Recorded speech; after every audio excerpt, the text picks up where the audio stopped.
Okay, I've got a bit of a update for you regarding this tent.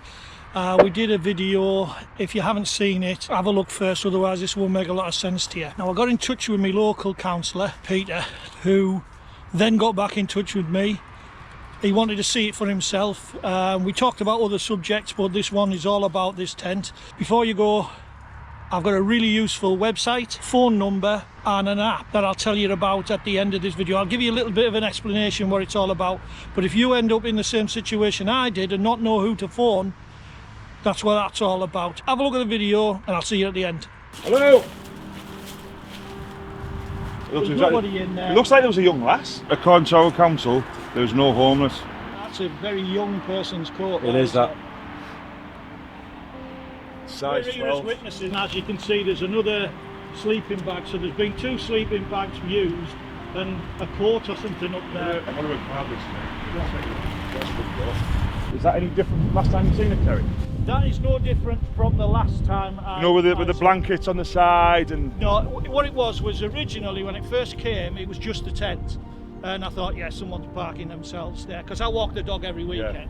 And as I came past, and then the following week, the windbreak came up, and I thought, yeah, someone's using it. Someone's using it, and then the bits and pieces and the bags, they turned up about the week after. Can we get after? Yeah. But for the sake of the council, for the sake of the council. No, it's just so when they do let the council know, they can come down and investigate. If it is still empty, yeah, they will have to clean it up. I know it sounds awful. Well, because I don't know if the lad's coming back or not. And I have had a quick look, as in I look across the top of there where the trees are, and you can see that nothing's moved. Exactly the same. Yeah. Are you sure? Hello? Is that the same, Terry? Yeah. Everything that if we look back on the film, there's nobody in there. It looks like there was a young lass.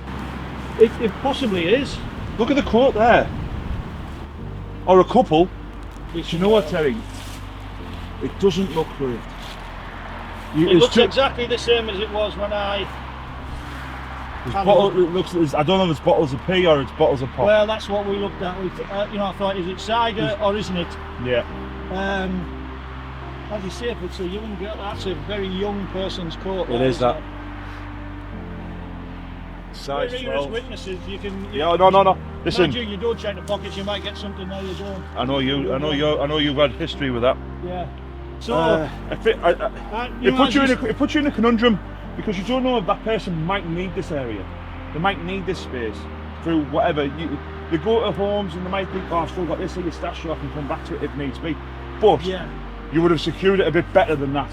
Well, that's right. That door is exactly the same as I left. You can see the leaf blow on it. Yeah, and inside.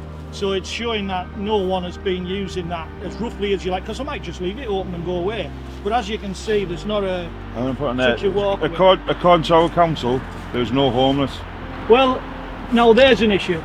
It hasn't been touching Terry's last day. So that's what hopefully the person's alright. That's right. I did have a look the other week just in case someone. There you go. I don't know anyone's looking, but someone else is keeping an eye on it. The thing is though, if you wouldn't notice, because most people just walk straight ahead and they don't clock things. How many cars go past there and don't know? Well, Mrs. Braverman's wrong. It's not a lifestyle choice. Some people don't have a choice. You don't. You end up there. Well, according to our statistics, there is no homeless in Red Town Craven. Well, I've been in the food bank as well. If you want to go there. Food bank's a little bit different, because obviously it's people that are struggling. But according to the statistics, because I know some of them live in the shelters on the seafront. They swap around, so depending on which way the wind blows, depends on which side they sleep on. Yeah.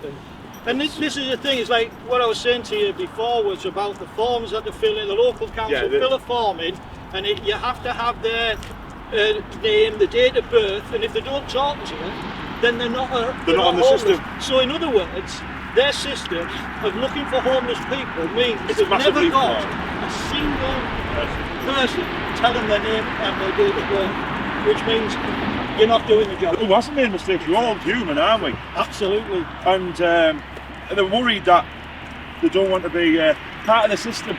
Yes.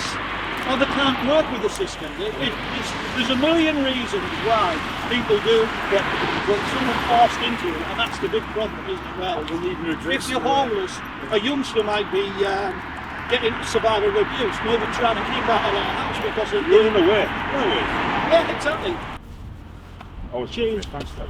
If you end up in a situation like I was, where you think, who do you phone? Who do you get hold of in your local council? And the answer is you don't know what the department is. There's a really useful number for you, or a website. It's called StreetLink.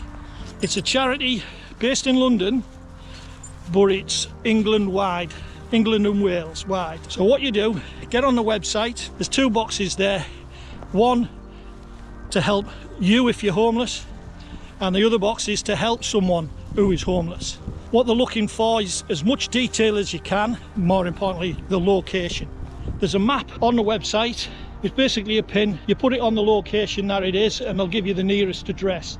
Once you get in touch with StreetLink, you're on the website, put in the details that they require, then they take over from there. What they do is get in touch with your local authority or wherever you are that this problem is, where this homeless person is, and they'll send out a professional who can deal with that person. Really, your job is done. You've done your job. Well done for doing your job. You don't really want to be approaching this person. This person is in a desperate state. That's why they are where they are. Yeah, I approached the tent and I said, if there's anyone in there, tell me to sod off, I will. And I would have done. If I got a response, that's good enough for me.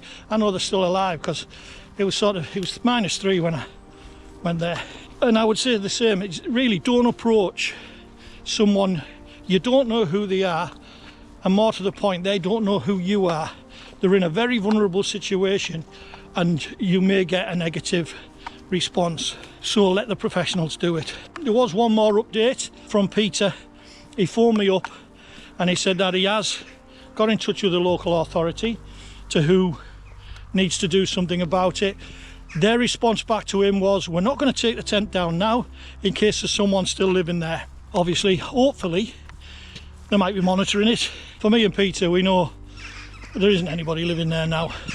I don't think anyone's coming back to it either, but then that's only my opinion. So the website is streetlink.org.uk. The app is on Google Play, and the phone number, all 3 are going to be on this. So that's your starting point. That's where you need to be. And until next time, thanks for watching.